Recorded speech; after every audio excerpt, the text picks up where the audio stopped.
In 1924, 18.6 million animals were herded through a single limestone gate on Chicago's South Side. Cattle, hogs, sheep pushed through the carved archway at Exchange Avenue and Peoria Street, their lowing and squealing audible for blocks. It was the busiest year the Union stockyards would ever see, and the gate with the bull's head carved in stone above it was the most famous entrance to any industrial complex in the world. That gate is still standing. Everything behind it, every one of the 475 acres of pens, every mile of the 50 miles of road, every one of the packing plants that once employed 40,000 people is gone. A vacant lot and an industrial park sit where the square mile of stockyards used to be, and the gate opens onto nothing. That image, a grand entrance to an emptied-out space, is as close to a single picture of Chicago's story as you'll find. Because what happened to the stockyards happened to the steel mills and the factories and the mail-order plants, and eventually to whole neighborhoods on the south and west sides. The structures that remain are magnificent. The thing they were built to contain has left. But to understand how Chicago got here, you have to understand something that sounds almost absurd in retrospect. For most of the 19th century, and a good chunk of the 20th, Chicago was the most important city in the interior of the North American continent. Not the prettiest, not the most cultured, the most important. And it held that position for one reason that preceded everything else: geography. Stand at the southwestern tip of Lake Michigan in, say, 1830, and you're looking at a flat, marshy riverbank with almost nothing on it. A few hundred people, a decommissioned fort, some traders. The town of Chicago was incorporated in 1833 with a population of about 200. 4 years later, it became a city. Land speculation was already fierce.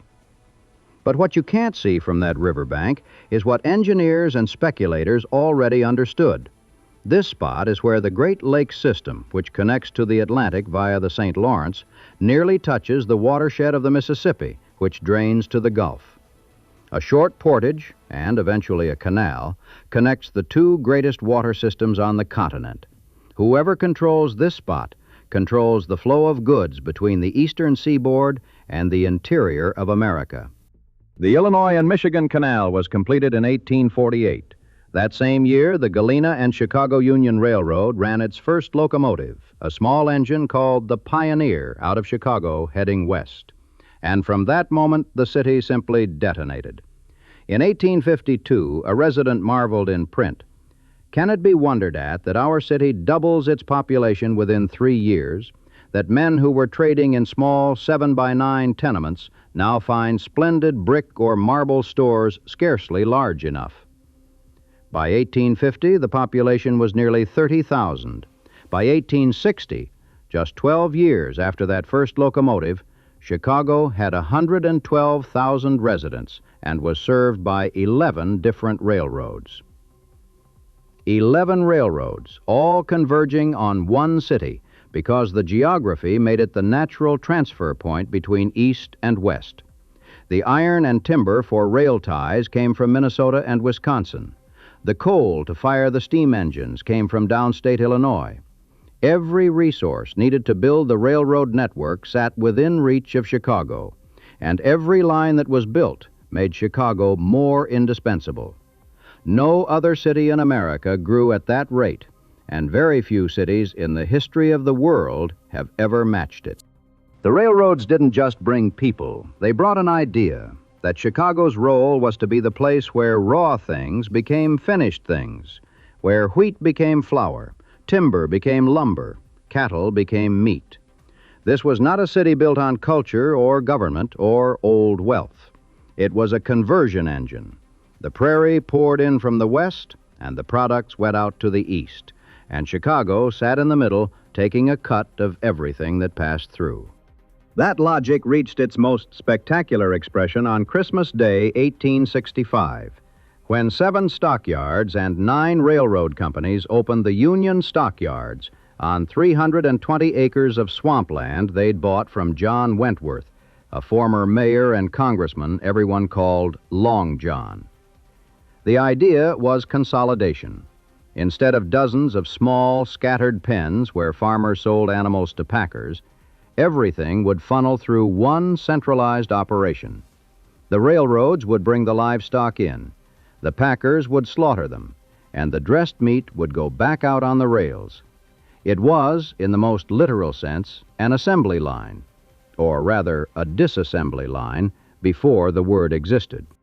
Within 2 years, a Milwaukee pork packer named Philip Armour moved to Chicago and built what was, for a time, the largest factory in the world on a 12-acre site next to the stockyards. Armour's genius was mechanization, a killing wheel, conveyors, a system that broke the slaughter of an animal into dozens of discrete steps performed by dozens of workers, each one doing the same motion thousands of times a day. Henry Ford would later visit and study the operation before designing his automobile assembly line. Ford's innovation was putting a car together. Armour's was taking an animal apart. Both were Chicago ideas, in a sense.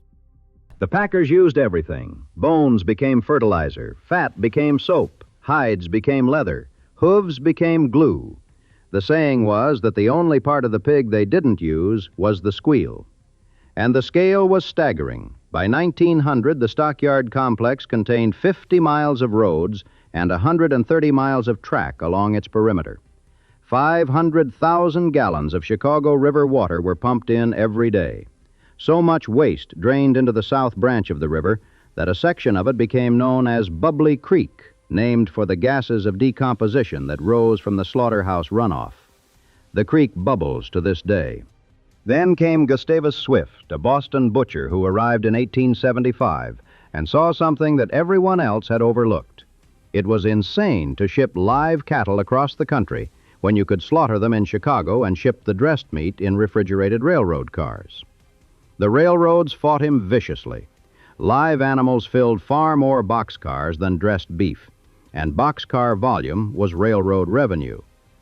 But Swift built his own fleet of refrigerated cars, set up sales offices and cold storage facilities across the country, and within a decade had created one of the first truly national corporations in American history. By 1900, the stockyards employed 25,000 people and produced 82% of the meat consumed in America. Let that number settle for a moment. 4 out of 5 cuts of beef or pork on American dinner tables, from Maine to California, came through that single limestone gate on the south side of Chicago. The men who ran these operations, Armour, Swift, Nelson Morris, became fabulously wealthy, and the city that hosted them became something new under the sun, a metropolis that had willed itself into existence in barely a generation. When the Great Fire broke out on October 8, 1871, starting in a barn on DeKoven Street and burning for more than 24 hours across 4 square miles, it destroyed 17,500 buildings and left 100,000 people homeless. The property damage was estimated at $200 million in 1871 money. 300 people died. And here is where the Chicago story diverges from every other city that has suffered a catastrophic fire. The city barely paused. Within months, a land rush began. The rubble was dumped into Lake Michigan, creating the landfill that would become Grant Park. New building codes mandated fireproof construction in the burned areas, pushing poorer residents, especially German immigrants who couldn't afford brick and stone, outward to cheaper land.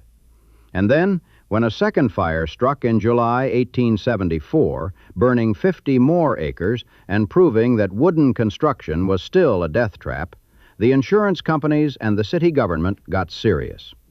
The result was the most consequential building boom in American architectural history. William LeBaron Jenney came up with a solution that changed skylines forever. Steel, lighter and stronger than iron, could serve as a building's structural skeleton, bearing the load that masonry walls had always carried. His home insurance building, completed in 1885 on LaSalle Street, stood 10 stories tall and is generally considered the world's first skyscraper. The steel frame allowed enormous windows on every side. Natural light flooded the offices. The old limitations of how high you could stack stone were suddenly irrelevant. Within a few years, a young architect named Daniel Burnham, who had arrived in Chicago as a transplant from New York and briefly left to mine gold in Nevada before coming back, partnered with John Wellborn Root and began designing the buildings that would define what became known as the Chicago School of Architecture, a style that prized function, clean lines, and structural honesty over ornament. The fire didn't create the skyscraper, but it created the conditions, the destroyed real estate, the new building codes, the hunger to rebuild fast and tall that made Chicago the place where the skyscraper was perfected. And once perfected, it went everywhere. Every glass and steel tower in every city in the world owes a debt to those 10-story experiments on LaSalle Street. By 1890, barely 50 years after it had been a marshland settlement of 4,000 people, Chicago had a population of over 1 million and was the second largest city in America. By 1900, it was the fifth largest in the world, behind only London, New York, Paris, and Berlin, and it was the largest city on Earth that hadn't existed a century earlier. Nothing in urban history quite matches that trajectory. Cities like London and Paris grew over centuries, shaped by monarchs and wars and plagues. Chicago grew in decades, shaped by pork futures and rail gauges and the price of dressed beef. And then came 1893, and Chicago decided to throw a party for the entire world. The World's Columbian Exposition, ostensibly a celebration of the 400th anniversary of Columbus's arrival in America, was really Chicago's declaration that it had not merely recovered from the fire, but had become one of the great cities on Earth. Daniel Burnham was named Director of Works, and on 600 acres of Jackson Park on the south side, he oversaw the construction of what became known as the White City, a temporary neoclassical wonderland of enormous buildings, canals, lagoons, and electric lights. More than 27 million people visited in 6 months. The population of the United States at the time was 63 million. Families mortgaged farms and borrowed against life insurance to make the trip. Admission was 50 cents, roughly $14 today. And on Chicago Day, October 9th, 1893, 751,000 people came through the gates in a single day, a world record for event attendance. The exposition's gross outlays came to about $28 million, and it closed with a cash surplus, the first American International Fair to end in the black. It introduced the Ferris wheel, designed by George Ferris, whose proposal for an enormous revolving wheel carrying 40 passengers had nearly been rejected as too ambitious. It introduced shredded wheat, Pabst Blue Ribbon, juicy fruit gum, and the vision of what a planned city could look like. Almost every temporary building from the fair was demolished or burned within a few years, but the Fine Arts Palace survived and was eventually rebuilt in limestone at a cost of $5 million in private donations as the Museum of Science and Industry, still standing, still open. The fair also introduced Burnham to his own ambitions. Over the next decade and a half, he would study the great cities of Europe, Paris especially, and in 1909 he published, with co-author Edward Bennett, The Plan of Chicago, the first comprehensive urban plan in American history. It proposed widened streets, a network of parks, a unified lakefront, and a monumental civic center. Make no little plans, Burnham wrote, or at least was later credited with writing. They have no magic to stir men's blood. 25 miles of Chicago's 29-mile lakeshore became public parkland because of that plan. Wacker Drive was built along the Chicago River because of that plan. The bones of the city that tourists admire today, the green lakefront, the grand boulevards, the orderly grid pushing outward from the loop, are Burnham's bones. He died in 1912, 47 days after learning that his friend Frank Millet had perished on the Titanic. At the time of his death, D.H. Burnham and Company was the largest architectural firm in the world. But Burnham's plan assumed two things that turned out to be temporary. that Chicago's population would keep growing, and that manufacturing would remain the dominant source of employment. Both held true for the first half of the 20th century.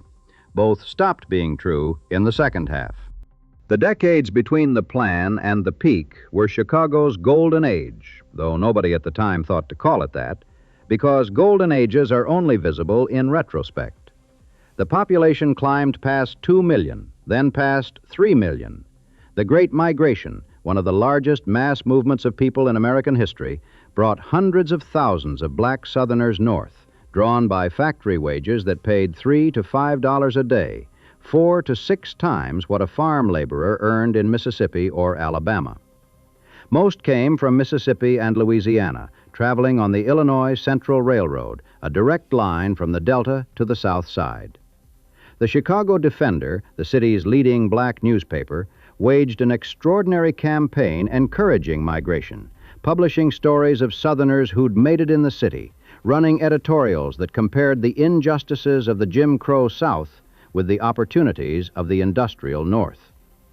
Starting in 1916, the paper's pages became a kind of advertisement for a new life, and the word spread through family letters, through railroad porters, through the church networks that connected black communities from Hattiesburg to Bronzeville. Between 1910 and 1960, Chicago's black population went from 44,000 to 812,000, a nearly 20-fold increase in 50 years. They found work in the stockyards, the steel mills, the farm equipment plants. They settled on the South Side in a narrow corridor that became known as the Black Belt, later called Bronzeville.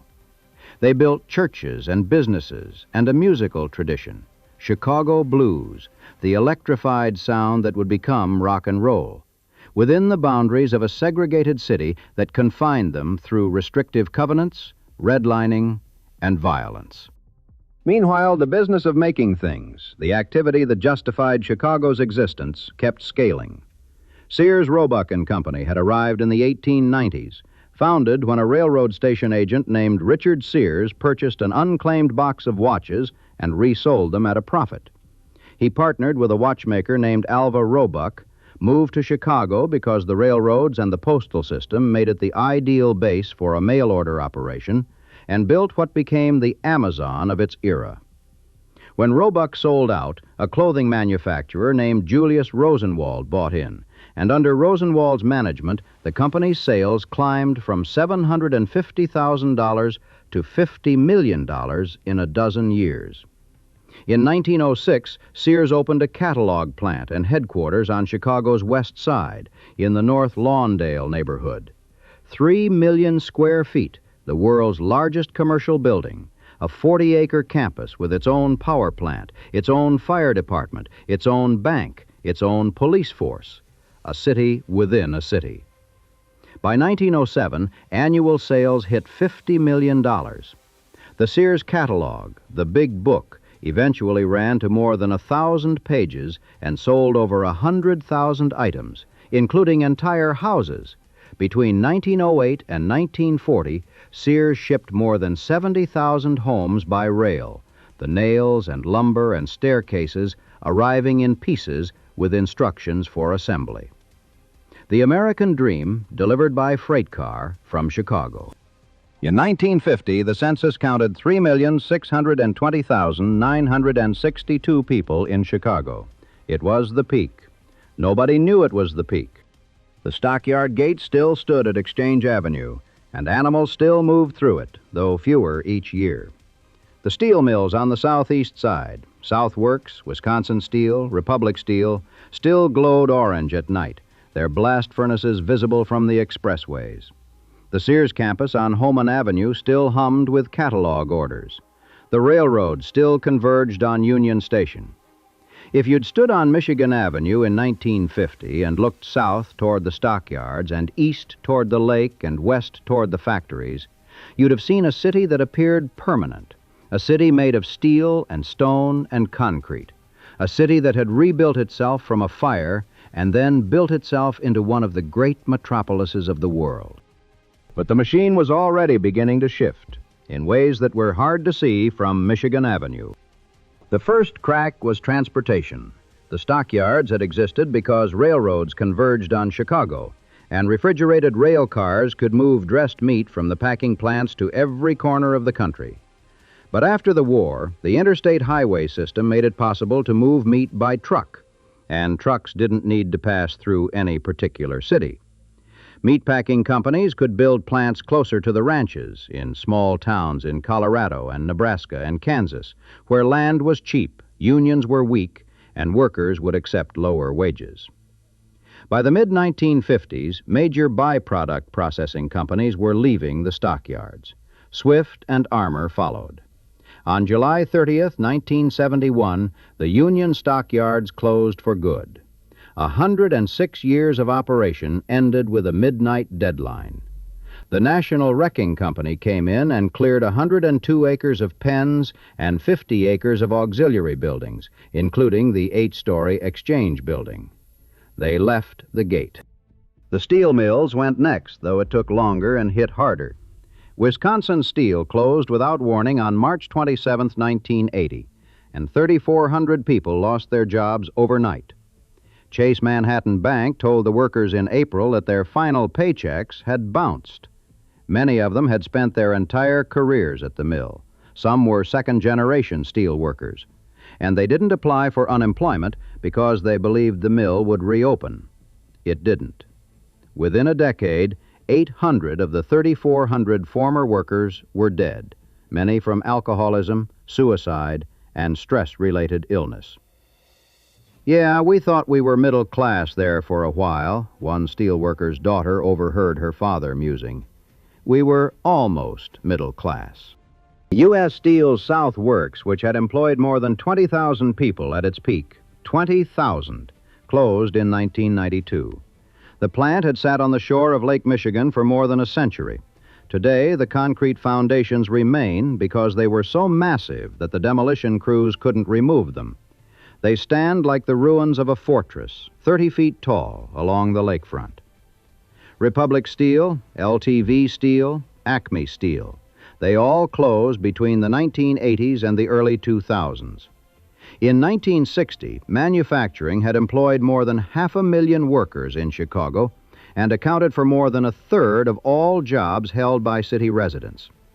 By 2017, fewer than 9% of Chicagoans worked in manufacturing. And here is where the planted detail pays off. Remember the Great Migration, the hundreds of thousands of black Southerners who came north for factory jobs. The neighborhoods they'd settled in, Bronzeville, South Chicago, the West Side communities around the Sears campus, were built around those factories. When the factories closed, the jobs vanished, and the neighborhoods that had been organized around industrial employment were left with neither the employment nor the tax base to sustain themselves. The communities that suffered the worst manufacturing losses were overwhelmingly the communities that had been majority black in 1960. 13 of the 15 community areas that were majority black in 1960 experienced greater percentage losses of manufacturing jobs than the city as a whole. What replaced the factories was, in many cases, nothing. Not new employers, not new development, vacancy. On the southeast side, where the steel mills had stood, you could drive through neighborhoods where the only structures taller than a house were the church steeples that had once competed with factory chimneys for the skyline. One resident remembered that before the closings, you could quit a job on this side of the street and go across the street and get hired. After the closings, the banks left, the shops closed, the opportunities dried up, and property values collapsed to a third of the citywide median. The Brack's Candy Factory on the border of Austin, Humboldt Park, and West Garfield Park had employed 3,500 people at its peak. It closed in 2003. The complex sat empty for over a decade before being demolished in 2014. The site of the Sears catalog plant on Homan Avenue, that 3 million square foot monument to American retail, was demolished in the 1990s. The tower survives, but the rest is gone. A former warehouse from the complex was quietly repurposed by the Chicago Police Department into a facility at Homan Square, that would later gain notoriety as an off-the-books interrogation site. That's what happened to the building where Sears used to ship houses to families in Iowa. The Sears Tower itself, completed in 1973 as the tallest building in the world at 110 stories, was built at almost exactly the moment the company began its long decline. Sears left the building in 1992, lured to a suburban campus in Hoffman Estates by incentives reportedly valued at $240 million. The tower was renamed Willis Tower in 2009. The Hoffman Estates campus is being demolished right now in 2026 to make way for a data center. Sears filed for bankruptcy in 2018. The last Sears store in Illinois closed in 2021. So the stockyards closed, the steel mills closed, the factories closed, the catalog company that had been the world's largest retailer went bankrupt, and the people started leaving. Chicago's population fell from its 1950 peak of 3.6 million to under 2.7 million by the 2020 census, a loss of nearly 1 million people. But the loss wasn't evenly distributed. The decline was concentrated on the south and west sides, in the neighborhoods that had been built around industrial work. The black population, which had peaked at nearly 1.2 million in 1980, dropped by more than 350,000 over the following decades. From 2000 to 2020 alone, Chicago lost 260,000 black residents, more than any American city except Detroit. Many moved to the south suburbs of Cook County or to northwest Indiana or back to the south, to Atlanta and Houston and Charlotte, cities that offered lower costs and, for the first time in a century, what appeared to be better economic prospects for black families than the promised land of Chicago. This is sometimes called the reverse Great Migration, and the name is almost too perfect because it contains the entire arc of a story that spans a century. They came north for the factories left. They went back south. A sociologist at the University of North Texas who studied the pattern found that in many southern cities, Atlanta, Houston, Charlotte, black families now perceive lower levels of inequality than in Chicago, the city that was supposed to be the promised land. The journey was the same, only the direction was reversed. And now we come to the question that gives this story its contemporary edge. Why doesn't anyone move to Chicago to replace the people who are leaving? The answer is not simple, and anyone who tells you it's just one thing, just crime or just taxes or just the weather, is selling a bumper sticker, not an explanation. But the factors compound, and for a certain kind of person making a certain kind of decision, where should I build my life, raise my family, buy a house? They compound in a direction that points away from Chicago. Start with taxes. Illinois has the highest effective property tax rate in the nation. In Cook County, where Chicago sits, the average rate is roughly 2.7%.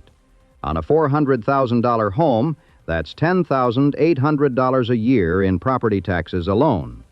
Add the state income tax of 4.95%, a combined city and state sales tax rate of 10.25%, second highest among major cities, and you have a tax burden that for a household earning $100,000 with a $400,000 home approaches 20% of income in state and local taxes. The same household in Florida pays roughly 6%. And the reason the taxes are so high is the reason the taxes will stay high: pensions. Chicago's 4 main pension funds for municipal workers, police, firefighters, and laborers carry roughly $53 billion in unfunded liabilities. That's more pension debt than 44 of the 50 states. 80% of the city's property tax levy now goes to pensions, not to schools, not to police, not to roads, to retirement benefits for former city employees, benefits that were promised decades ago by politicians who are long out of office and protected by a clause in the Illinois Constitution that says pension benefits, once granted, cannot be diminished or impaired. A bipartisan attempt to reform the system was struck down by the Illinois Supreme Court in 2015, and since then, nothing has changed. The debt grows, the taxes grow, the pension checks go out. Former mayors Rahm Emanuel and Lori Lightfoot both ended their terms urging the state legislature to pursue a constitutional amendment allowing pension reform. Neither succeeded. The current property tax levy has doubled in 10 years, and every year the taxes rise, the math for staying in Chicago gets a little worse. Then there's crime, which is simultaneously less bad than the national perception suggests and more concentrated than most people understand. Homicides peaked in Chicago in 1974 at 970, peaked again in 1992 at 948, fell to 415 by the mid-2000s, then surged again, 805 in 2021. They've been falling since, and by 2025, homicides were down 33% from the prior year, with April 2025 recording fewer murders than any April since 1962. But the violence is astonishingly concentrated. 63% of the city's homicides and shootings occur within 15 community areas that contain 24% of the population. Those communities are overwhelmingly black and Latino. The homicide rate for black residents is 20 times the rate for white residents. In the neighborhoods with the highest homicide rates, the rate is 68 times higher than in the neighborhoods with the lowest. What this means in practical terms is that Chicago has a violence geography. Lincoln Park and Lakeview and the Loop are as safe as any wealthy urban neighborhood in America. Englewood and Austin and North Lawndale are among the most dangerous places in the country. And the neighborhoods where the violence concentrates are almost without exception the same neighborhoods where the factories closed, where the public housing was demolished, where 50 schools were shuttered under Rahm Emanuel, where the property values collapsed and the grocery stores left. The violence is not a cause of the decline, it is a symptom of the same underlying condition. But to the family in Indianapolis or Dallas considering whether to relocate to Chicago for a job, the distinction between cause and symptom is academic. The number is the number. And that brings us to the deepest, most structural reason nobody moves to Chicago anymore. A reason that has nothing to do with any particular policy failure and everything to do with the logic that built the city in the first place.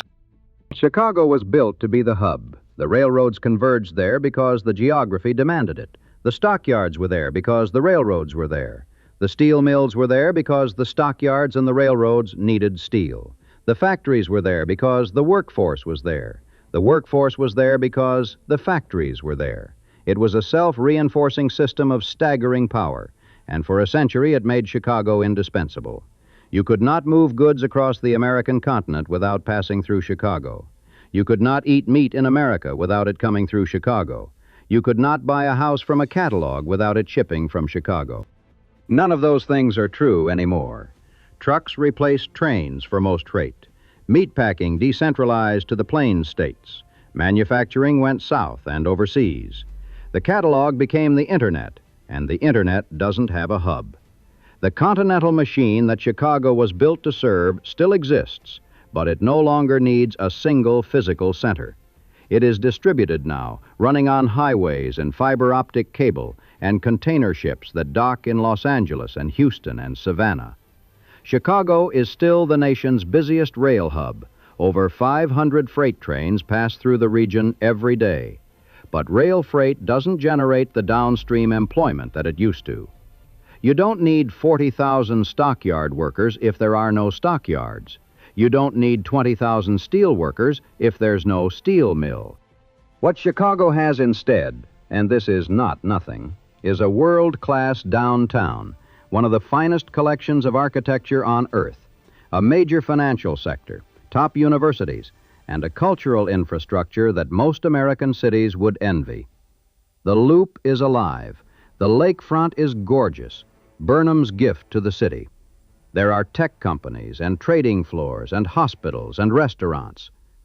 The Chicago of the North Side and the near suburbs is a prosperous, vibrant place. But it's a different city from the one that peaked in 1950. That city ran on making things, on the physical transformation of raw materials into finished goods, performed by hundreds of thousands of workers who could earn a middle-class living without a college degree. This city runs on knowledge work and services, and the geographic advantages that made Chicago the capital of American industry are largely irrelevant to the economy that replaced it. A tech company can be anywhere. A financial firm can be in Charlotte or Dallas. A hospital system can be in Houston. And Houston, incidentally, is cheaper, warmer, has no state income tax, and is projected to overtake Chicago as the third largest city in America by the mid-2030s.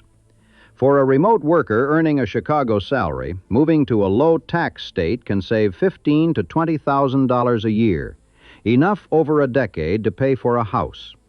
The same calculation that once drew people to Chicago, go where the work is, go where the opportunities are, now draws them elsewhere. U-Haul and United Van Line's data confirm what the census shows.